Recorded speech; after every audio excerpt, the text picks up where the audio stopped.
Hey everybody, it's Kyle with Anthem with today's Anthem Tech Tip Tuesday. Today we're going to discuss the order of running arc in your system.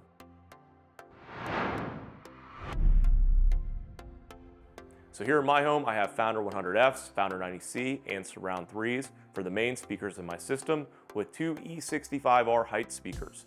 And I have two very powerful, very high performance XR13 subwoofers. So how should I run arc in the system? What is the order of running arc?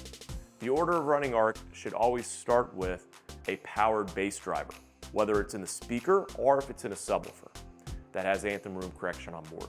So in my case, I'm going to start with the XR13 subwoofers in the system. Since I have two XR13 subwoofers, I want to independently run Anthem room correction on each sub. That way I can correct the critical low frequencies in the system first on the subwoofer, and then I get even more correction on the entire system when I run Anthem room correction over top in the AVM90. So in my case, I'm going to start by running Anthem room correction first on the XR13 on the left side of my system, then on the XR13 on the right side of my system.